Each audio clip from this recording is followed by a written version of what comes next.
All right, so Todd Downing is going to be the new offensive play caller for the New York Jets. Nathaniel Hackett is reserved for getting coffee for Aaron Rodgers and basically just being a really good dude around the building. That's a paraphrasing of what we heard from Jeff Ulbrich today and what we sort of envision his role to kind of be now that his play calling responsibilities are no longer there. According to Ulbrich, Downing will have complete control of the offense, both from a game plan perspective and a calling the play perspective. What can we expect from Todd Downing? Well, he spent 3 other times as a play caller in 2017 with the Raiders, and then most recently with the Tennessee Titans in 2021 and 2022.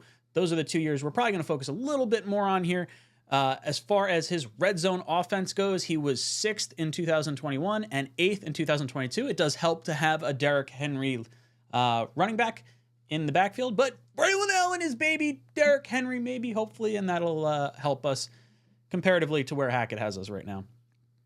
As far as 2021 goes, Titans were 15th as far as points for, 17th in total yards, 5 30-point games, and 13 20-point games. So we might actually score some points. If we had just had an offense that would hit like the league average in terms of offensive points scored, the Jets would have so many more wins under their belt over the course of the last few seasons with this defense. So this is something to be very much encouraged about, even though it's like literally like middle of the pack. Like, that's all we're asking for. It's okay. We don't need studly offense. We just need, enough to get the win, right? That's all I want. As far as Ryan Tannehill was concerned, during his time, for the 2021 season specifically, 3,734 yards, 67.2% completion percentage, 21 touchdowns, 14 interceptions, and a 89.6 quarterback rating. Now, the reason I took 2021, obviously, because it's better. 2022, they had a lot of injuries on the offensive line. Things kind of went south pretty fast. They traded away, friggin' A.J. Brown and a whole bunch of stuff. So it kind of went sideways on the whole deal. So cherry picking a little bit here, but if you could get this much out of a very old Ryan Tannehill, I am very excited. I shouldn't say very old, but mid-30s Ryan Tannehill. I think 40-year-old Aaron Rodgers should be able to achieve something relatively similar. And as far as Derrick Henry and the rushing offense goes, now they only had Henry for 8 games that season.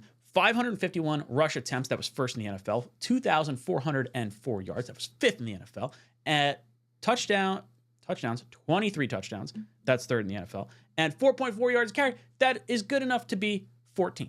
So very much an indication of Henry being very good, but also just how he's able to utilize the running backs outside of Derrick Henry as well. And the Jets, look, there's a lot of running backs outside of Derrick Henry, so hopefully we can get a little bit more enthusiasm from our offense and maybe a little bit more point scoring on the offensive side of the ball. Now, as far as what to expect from like a dynamics go, or how his offense is really going to run, I think we are going to see some more pre-snap motion. That is something we got to see more frequently in his Titans time, and something that the Jets really did not implement a whole lot. And as far as predictability goes, basically, if the Jets were in motion this year, it pretty much meant the Jets were going to run. So hopefully we get to see some motion where you get to incorporate a little more passing to keep defenses a little more off guard. Because if I see a running wide receiver from sideline to sideline, I know the Jets are going to be running the ball. A little bit more unpredictability will go a long way in this league. Keep the defense kind of guessing.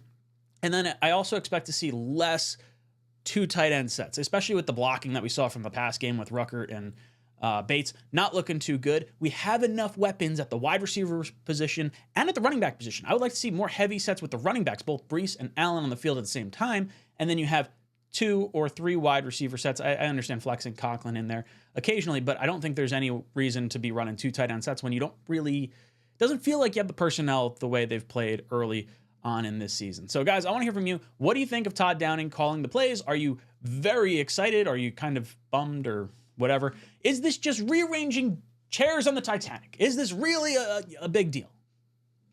I don't know. I think it couldn't hurt. At the very least, if we kept Hackett as offensive play caller, then we're probably going down the same path we are currently going on. At least changing it up, I'm willing to roll the dice. I didn't like where the offense was prior to that. So guys, let me know in the comment section down below. Drop a green heart if you made it this far in the video. And as always, go Jets. Jets!